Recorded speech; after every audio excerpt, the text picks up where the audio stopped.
It seems to me that it is about the team.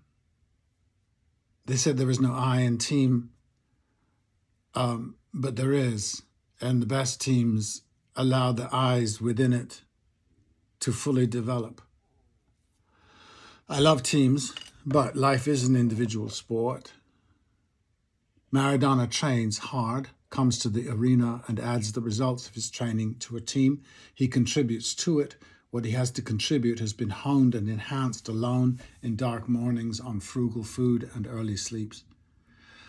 In that loneliness, he raises his game. He develops himself and incidentally, by default, his individuality and how to express it. He confronts himself over and over every morning. With his talents, he probably seldom wonders, is it worth it? He probably seldom has those second thoughts, but he might. That might have led him to the drug use later on, the pressure of being himself, perhaps. It is a competitive drive, perhaps, but it also transforms life, his and perhaps those around him. But are they training too? I was a leading actor on the stage. I can't vouch for why. I really don't know. But I imagine it has something to do with this solitary life. When I was in acting school, I went long hours, then went home alone. I thought there were groups who hung out at drama school. I had been told there were, and that I wasn't in one. But there probably weren't groups. We just imagined that somebody else was in a group. Each of us had to work alone. My classmates, who I loved, I really did and respected, I had no conception that I was better than any of them. I knew very fast that the goal was the best self, not better than. That takes more and more solitude and confrontation. So on we go into the darkness of being young, which soon shows that the darkness never does disappear. And then one is grateful for this, me and Maradona, wrought perhaps out of a willingness to be alone and to own it. And to be truthful, I went home alone, excited. I wasn't morose or feeling lonely. I went home excited because my mind was buzzing. I had run into some serious fear unifying that fear does recently. It's a terrible thing to hear, this unification, and I believe it is incredibly true that women are afraid of male violence, for instance. On the facts, the ones who are not afraid, who don't live in fear, must be crazy, or something happened to them that took it away. Some balance was achieved. It wasn't kung fu, pepper spray, a gun, or always present large man friend. It was something else, probably done in the dark, alone. And as I believe, a person, small person, a woman, has every reason to be afraid, given what goes on in society, I am still intrigued and fascinated by those who are not and how they achieve that. And the man who doesn't do the abusing is not just constrained by being good, respecting boundaries, fearing punishment. Something often has happened to him too, so that the abuse never enters his mind. And perhaps he too has less fear, is fearless. I think there is a lot of study of criminal nature that gets folded into some weird thinking that all men want to rape and only don't because the act is so disapproved of. Where I live, the model for men is a very silly, infantile thing. Being a real person, let's agree, is very hard. In most walks of life, cults, churches, what have you, shortcuts have been taken. The full race will only ever be run by those who go into the darkness alone, don't take shortcuts.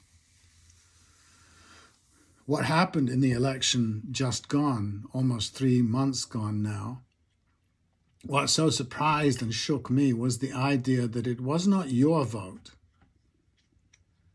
It was our vote, the team vote, the race vote, the species vote. That if you didn't vote this way, you were condoning that way, some beast, some Grendel in the fens, and it has not stopped. It's unthinkable to countless high-profile speakers about stuff in the media, mainstream and otherwise, that a horde is hammering at the gates, and we all needed to put our shoulders to the barricade. This looks to me like a fear that unifies, or a consensus that consoles. And it is a way of life, and so many people are at it like functional alcoholics. My society has designed itself, evolved to cater to fearful communities, and I confess right here, at last it has come clear that I do not like the manners of the barricade, the ones who man the barricades, who have surrounded me all my life. And if I don't like them, native and to the manner born as I am, imagine what a real stranger might feel. I think at last they know my dislike. They have that shred of instinct left. So it's a mess. And it doesn't mean, by the way, that I like the other, for they are no different as they present themselves. Maybe like at drama school, I love my fellows, but I don't need them. I have run into some Trump voting haters. I don't run in those circles as a rule, so it is rare. And he does represent a bundle that should unify a powerful opposition, manners of the barricade. He does so over and over and has a bunch of hangers-on as revolting as he. But his voter, like me, is an individual.